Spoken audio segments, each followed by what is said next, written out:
Bell is on sale, it can be purchased. आप उसको पैसा दो, बेल लो। तो जब किसी के पास रिकवरी कराने की जुरिस्डिक्शन ही नहीं है क्रिमिनल कोर्ट के पास, तो वो पैसा किस लिए रखवा रही है? ध्यान से देखिए पहले इसी स्टेटमेंट को। बैड इन लॉ, ये doesn't mean bad absolutely. Conditions देखो जो स्टैट्यूट में लिखी हुई है, बेल दो या बेल मत दो। पैसे रिकवरी का काम कहां से बीच में आ गया? एक नॉर्मल इंसान का पैसा फंस जाए तो उसमें आप पैसे नहीं ले सकते। अगर सरकार का पैसा फंस जाए उसमें पैसे रखवा सकते हो। तो या तो मैं इसे कुछ गलत समझा हूं या फिर इसमें ये बहुत बड़ा दोगलापन है। नमस्कार, मैं एडवोकेट माधव प्रकाश आप सभी का बहुत बहुत स्वागत करता हूं। आज का जो केस मैं आपको बताने वाला हूं उसमें एक तरफ है हाई कोर्ट जो कि सही है और एक तरफ है सुप्रीम कोर्ट, वो भी सही है। दिक्कत यह है कि एक सही दूसरे सही को गलत कह रहा है। तो इस डिलेमा को समझाने के लिए आज मैं एक सुप्रीम कोर्ट की रूलिंग का सहारा लूंगा, जिसने बेल और एंटीसिपेटरी बेल के जो कंसेप्ट का जो पर्सपेक्टिव है ना, उसे बहुत डेप्थ में जाके क्लियर किया है।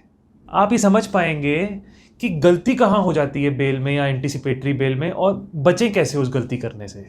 तो केस का नाम है Ramesh Kumar versus government of NCT of Delhi.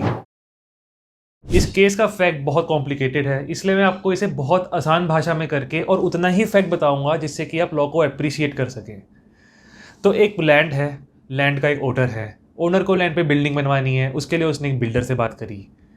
अब दो तरीके से बिल्डिंग बनती है कि आप बिल्डिंग बनवाइए और पैसा दीजिए बिल्डर को, या फिर पैसा अगर नहीं है तो बिल्डर उसमें से कुछ फ्लोर्स पे अपना राइट रखेगा। इसमें क्या हुआ, ओनर और बिल्डर के बीच में 3 एग्रीमेंट्स हुए। सेकेंड एग्रीमेंट में ये हुआ कि बनी हुई बिल्डिंग में फर्स्ट एंड सेकेंड फ्लोर पे बिल्डर के राइट है और third and above floors along with roof rights पे ओनर का राइट है। इसके अलावा 55 लाख रुपए और बिल्डर ओनर को देगा। अब क्योंकि फर्स्ट और सेकंड फ्लोर पे राइट बिल्डर का था, इसलिए उसने सेकंड फ्लोर बेचने के लिए एक परचेजर ढूंढा। 60 लाख रुपए में बातचीत हुई और 35 लाख रुपए बिल्डर ने परचेजर से अलग अलग डेट पे अलग अलग नाम से लिए। जैसे 1 लाख रुपए ले लिए टोकन मनी, 10 लाख रुपए ले लिया अर्नेस्ट मनी, 17 लाख रुपए बिल्डर ने परचेजर से ओनर को दिलवा दिया। पॉइंट टू बी नोटेड यहाँ पे ये है, 17 लाख रुपए का जो एग्रीमेंट है दिलवाने का, वो बिल्डर और परचेजर के बीच में हुआ है। उसमें ओनर उसमें है ही नहीं पार्टी उस एग्रीमेंट में। जबकि ऐसे कंडीशन में ट्राई पार्टी एग्रीमेंट होता है, जब 3 लोग उसमें इंक्लूड है तो फिर उसमें ट्राई पार्टी तीनों उसमें इंक्लूड होने चाहिए थे, लेकिन यहाँ पे ऐसा नहीं हुआ। ये फैक्ट आगे हमारी कहानी में काम आएगा। अब तीनों के बीच में कुछ ना कुछ हुए झगड़े, उन झगड़ों में हम नहीं जाएंगे, लेकिन उन झगड़ों की वजह से वो बिल्डिंग का काम बीच में रुक गया। फर्स्ट फ्लोर तक ही बना, सेकंड फ्लोर बना नहीं, तो ऑब्वियसली उसकी पोजीशन बिल्डर परचेजर को नहीं दे पाया।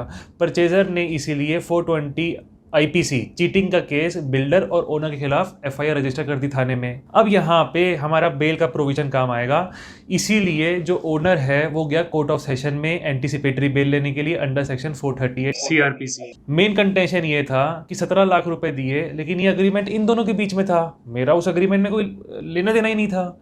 दूसरी बात, मेरी लैंड खुद झगड़े में फंस गई है, मैं उसका मालिक हूँ, मैं खुद उस लैंड को एंजॉय नहीं कर पा रहा, लेकिन उसकी जो ये कंटेंशन थी ये रिजेक्ट हो गई। तो ये गए हाई कोर्ट। हाई कोर्ट में ओनर भी गया और बिल्डर भी गया, और इस बार इनकी जो एंटीसिपेटरी बेल है उसे कोर्ट ने एक्सेप्ट कर लिया, लेकिन उस पर एक कंडीशन लगाई, और ये कंडीशन हमारी पूरी वीडियो के लिए मेन है।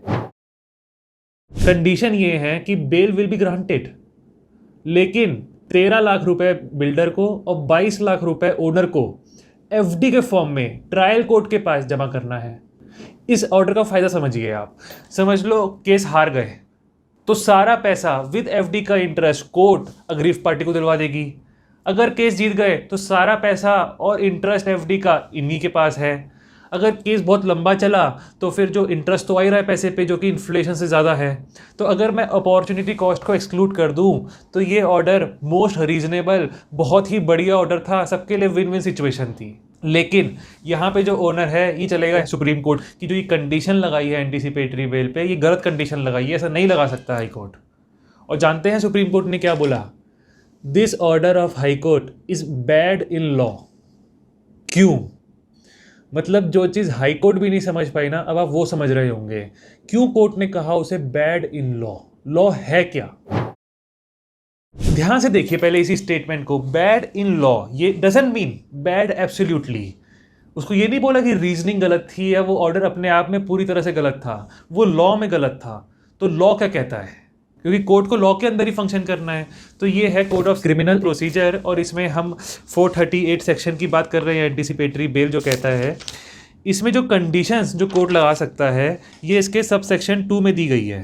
क्या कहता है सब सेक्शन 2 में जो कंडीशन लगा सकता है कि जो पर्सन है वो जब भी पुलिस ऑफिसर को इंटेरोगेशन के लिए किसी और पर्पज़ के लिए उसकी ज़रूरत होगी वो अवेलेबल रहे, या फिर उसको कोई भी जो फैक्ट्स है उसके साथ छेड़छाड़ ना करे, कोई भी एविडेंस को फैब्रिकेट ना करे। थर्ड कंडीशन है कि इंडिया से बाहर ना जाए, जिससे कि आपकी जो इन्वेस्टिगेशन है बहुत आराम से चल सके। इसमें तो कहीं है ही नहीं कि आप पैसे की कंडीशन लगा सकते हो, इसलिए कोर्ट लगा ही नहीं सकता पैसे की कंडीशन। लेकिन इसके लिए एक आर्ग्यूमेंट है मेरे पास। आर्ग्यूमेंट ये है कि जब आप इसको ध्यान से पढ़ेंगे सब सेक्शन 2 को, इसमें लिखा हुआ है, आप मेरी पेंसिल को फॉलो करिएगा, हाई कोर्ट में include such conditions as it may things fit. Including मतलब जो ये जो कुछ कंडीशंस लगाई है कोर्ट जो दी हुई है बेयर एक्ट में, ये इंक्लूसिव है, एग्जॉस्टिव नहीं है कि इसके अलावा कोई कंडीशन लगा ही नहीं सकती। अगर उसे कोई चीज़ ठीक लगे तो कंडीशन लगा सकती है, उसने पैसे की कंडीशन लगा दी। एक ही आर्ग्यूमेंट है। दूसरी, इसी का जब आप 4th पॉइंट पढ़ेंगे तो 4th पॉइंट में लिखा हुआ है सच अदर कंडीशन, जो कि 437 के सब क्लॉज 3 में लगा सकते हैं। और जब आप 437 का सब क्लॉज 3 में खोलेंगे, 437 बेल की बात करता है, 438 एंटीसिपेटरी बेल है और 437 बेल है। तो उसका जो सब सेक्शन 3 आप देखेंगे, उसकी जो कंडीशंस हैं उसमें लिखा है मे ऑल्सो इम्पोज, लास्ट में कंडीशंस के लास्ट में मे ऑल्सो इम्पोज जस्टिस के लिए ऐसी कोई भी कंडीशन जो कोर्ट को सही लगे। तो अगर कोर्ट को सही लगा कि पैसे की कंडीशन लगा देनी चाहिए तो दिक्कत ही क्या है, और सही भी है। लेकिन इसकी अगेंस्ट में आर्ग्यूमेंट सुनो आप। अब जो मैं आपको बताने जा रहा हूँ ना, ये कहीं मिलेगा नहीं आपको। इसमें कैसे करते हैं कोई भी लॉ को इंटरप्रेट, देखिए ये 438 में फिर से आ गया मैं, एंटीसिपेटरी बेल में जो कंडीशंस है 4th पॉइंट, इसमें लिखा हुआ है सच अदर कंडीशन। सच का मतलब क्या है? जब भी कोई क्रिमिनल लॉ की इंटरप्रिटेशन करते हैं तो रबड़ बैंड की तरह नहीं करते कि कितना भी खींच लो, पत्थर पे लकीर की तरह करते हैं। जो चीज़ लिखा है उतना ही वैसे ही होना चाहिए। तो यहाँ पे लिखा हुआ है सच अदर कंडीशन। सच जो है हम ऊपर के 3 से कंपेयर करेंगे। ऊपर के 3 में बात करी गई है रिगार्डिंग इन्वेस्टिगेशन, तो आप नीचे 4th कंडीशन में इन्वेस्टिगेशन रिलेटेड कंडीशन ही लगाएंगे और कोई पैसे वैसी कंडीशन नहीं लगा सकते। और जो यहाँ पे लिखा हुआ है may include any such conditions, कोई भी कंडीशन कर दे, वो क्यों नहीं हो सकता? तो बहुत ध्यान से सुनिएगा कि 2 लॉ है, एक क्रिमिनल एक सिविल। समझ लो चीटिंग हुई है, 420 का केस सही है, कन्विक्शन भी हो गया, तो कॉन्सिक्वेंस क्या है लॉ में? कॉन्सिक्वेंस है पनिशमेंट, जेल का प्रोविज़न है, या फिर गवर्नमेंट की तिजोरी में फाइन भरवा दे, इसका प्रोविज़न है। ये कहाँ है कि जो लाखों रुपए डूबे हैं उसको रिकवरी करा सकती है कोर्ट। कोर्ट के पास तो, क्रिमिनल कोर्ट के पास रिकवरी कराने की कोई पावर ही नहीं है। ये पावर तो अगर चाहिए तो रिकवरी सूट आप फाइल करोगे सिविल कोर्ट में, सिविल कोर्ट के पास पावर है रिकवरी कराने की। तो जब किसी के पास रिकवरी कराने की जुरिस्डिक्शन ही नहीं है क्रिमिनल कोर्ट के पास, तो वो पैसा किस लिए रखवा रही है? इसलिए कोई भी कंडीशन जो क्रिमिनल कोर्ट की जुरिस्डिक्शन से बाहर हो वो कोर्ट कंडीशन लगा ही नहीं सकती। यही चीज सुप्रीम कोर्ट ने कई केसेस में कही है। केस का नाम है Mahesh Chandra versus state of UP. इसमें सुप्रीम कोर्ट ने कहा कि बेल एप्लीकेशन डिसाइड करते समय कोई भी कोर्ट सिविल डिस्प्यूट्स डिसाइड नहीं कर सकती। एक दूसरे केस में Dilip Singh versus state of Madhya Pradesh में सुप्रीम कोर्ट ने कहा, उसमें भी हाई कोर्ट ने पैसे रखवा लिए थे, तो सुप्रीम कोर्ट ने कहा कि इसमें वर्चुअली हाई कोर्ट ने एक तरह से सिविल जुरिस्डिक्शन फॉलो करी है अपनी, और एक रिकवरी एजेंट की तरह से काम किया है। और एक बहुत ही सही बात बोली सुप्रीम कोर्ट ने Bimla Tiwari versus state of Bihar में कि हाथ मरोड़ के पैसे निकालने का काम नहीं है कोर्ट का। क्योंकि अब आप खुद देखो, इसमें क्रिमिनल कोर्ट कह रही है कि या तो पैसे रखो या फिर जेल भेजेंगे। ये तो गुंडागर्दी है ना, ये कोर्ट का काम तो है ही नहीं। आप सिर्फ कंडीशंस देखो जो स्टैट्यूट में लिखी हुई है, बेल दो या बेल मत दो, पैसे रिकवरी का काम कहाँ से बीच में आ गया? ये तो सिविल कोर्ट का है। इसलिए एक और रूलिंग है Manish Bhasin versus state of Delhi, उसमें कहा सुप्रीम कोर्ट ने कि ऐसी कोई भी कंडीशन कोर्ट ना लगाए जो कि ओनरस हो, यानी कि बर्डनसम हो। और एक बहुत इंपॉर्टेंट रूलिंग है सुप्रीम कोर्ट की, Gurbaksh Singh versus state of Punjab. उसमें सुप्रीम कोर्ट ने कहा कि एक कोर्ट की प्रिजम्पशन ऑफ इनोसेंस है अनटिल प्रूवन गिल्टी। अगर हिंदी में बोलूं तो गुनहगार का गुनाह साबित होने तक वो निर्दोष है कोर्ट की नज़र में, कानून की नज़र में। और अगर आप उससे कंडीशंस लगवा के पैसे रखवा रहे हो पहले ही अनटिल प्रूवन गिल्टी, तो फिर ये कॉन्स्टिट्यूशन के खिलाफ है। तो फिर कोर्ट को देखना क्या चाहिए, कंडीशंस क्या लगानी चाहिए। उसके लिए सुप्रीम कोर्ट की अनदर रूलिंग है Sumit Mehta versus state of NCT of Delhi, और स्टैट्यूट में भी लिखा है आप उसके जो ग्रेविटी ऑफ क्राइम है उसे देखो, सीरियसनेस ऑफ क्राइम को देखो, एंटीसीडेंट्स को देखो। एंटीसीडेंट मतलब कि बैकग्राउंड कैसा है, जो एक्यूज्ड पर्सन है उसका कैसा बैकग्राउंड है, पहले भी वो कन्विक्ट रह चुका है क्या चांसेस है कि वो कानून से उड़ के भाग जाएगा, या फिर कहीं ऐसा तो नहीं कि जो उस पर इल्ज़ाम यानी एक्यूजेशंस लगे हैं वो उसकी इमेज खराब करने के लिए, बदनाम करने के लिए उसको लगाया गया है, उसको ह्यूमिलिएट करने के लिए लगाया गया है। ये सब कंडीशंस है, ये कंडीशन देखो, बेल दो। नहीं समझ में आ रहा तो बेल रिजेक्ट करो। पैसे की कंडीशंस लगाने से कोर्ट को खुद को रिस्ट्रेन यानी कि रोकना चाहिए सुप्रीम कोर्ट के अकॉर्डिंग। अब इस केस में जिसकी मैं बात किया, इसी केस में जो शुरुआत में मैंने बात करी Ramesh Kumar versus NCT of Delhi में, कोर्ट ने कहा कि कोई भी जब कोई केस का फैसला आता है तो वो एक प्रेसिडेंट भी फॉर्म करता है आने वाले केसेस के लिए। और हाई कोर्ट के इस ऑर्डर ने क्या प्रेसिडेंट फॉर्म किया कि bail is on sale, it can be purchased. आप उसको पैसा दो, बेल लो। समझ लो कोई फ्रॉडस्टर है, वो बीसीओ केस में उसने लोगों के साथ चीटिंग करी और किसी एक केस में उसको फंसा दिया। उसने बोला बताओ कितने पैसे देने हैं जी, पैसे दिया, बेल लिया, बाहर आके फिर बीसीओ केस में चीटिंग, फिर एक केस में फंसा, उसमें पैसे दिया, बेल लिया, फिर बाहर आके चीटिंग। तो ये पर्पस नहीं है 438 सीआरपीसी का, कोर्ट ने ऐसा कहा। लेकिन मेरा ऐसा मानना है ऐसा प्रेसिडेंट फॉर्म नहीं किया हाई कोर्ट ने। उसका सिंपल ये रीज़न है, हाई कोर्ट ने पहले ऐसा नहीं कि पैसे दो बेल लो, पैसे देके बेल नहीं थी। पहले जो कंडीशंस हैं जो स्टैट्यूट में दी है या सुप्रीम कोर्ट ने लेट डाउन करी है, उन कंडीशंस को देखा। अभी तक क्या था, कंडीशंस को देखो, बेल दो।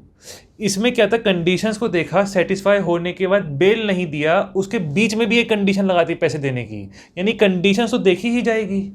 मेरे हिसाब से हाई कोर्ट ने ऐसा कोई प्रेसिडेंट फॉर्म नहीं किया, लेकिन सुप्रीम कोर्ट ने ऐसा ही कहा। लेकिन सुप्रीम कोर्ट ने एक बात और कही इसमें, इन्होंने कहा कि क्राइम अगर चीटिंग का है तब तो पैसे नहीं रखवा सकते, लेकिन अगर miss appropriation of public money है, पब्लिक मनी मतलब सरकारी पैसा, जो सरकार का पैसा है, तब उसमें पैसा रखवा सकते हो बेल देने के लिए। मतलब अगर एक नॉर्मल इंसान का पैसा फंस जाए तो उसमें आप पैसे नहीं ले सकते, अगर सरकार का पैसा फंस जाए उसमें पैसे रखवा सकते हो। तो या तो मैं ऐसे कुछ गलत समझा हूं, या फिर इसमें ये बहुत बड़ा दोगलापन है। आपने एक चीज़ नोट करी इसमें, स्ट्रेटेजी।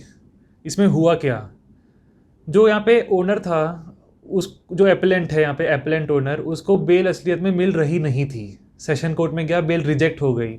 हाई कोर्ट में गया, हाई कोर्ट ने बोला कि पैसे दे के बेल दूंगा, लेनी है? उसने बोला हाँ लेनी है, बेल ले लिया।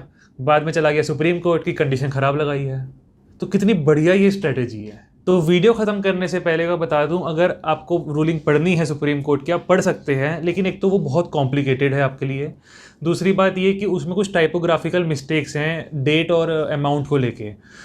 और दूसरी बात, जो मेन जो पार्ट है ना इस वीडियो का, वो वही इंटरप्रिटेशन है जो मैंने आपको बताया कि 438 में पैसा रखवा क्यों नहीं सकती, क्योंकि वो सिविल कोर्ट नहीं, क्रिमिनल कोर्ट है, और उसके बाद जुरिस्डिक्शन नहीं है, और ये इंटरप्रिटेशन आपको कहीं मिलनी नहीं है। तो जाने से पहले इस वीडियो को लाइक ज़रूर करिएगा और चैनल को सब्सक्राइब करिएगा, क्योंकि आने वाले समय में बहुत सारी बेल की वीडियोस और भी आएगी इस चैनल पर, और वो वीडियो छूट ना जाए, इसे सब्सक्राइब करिए उसे, और दोस्तों के साथ इसको शेयर करिए। Thank you very much.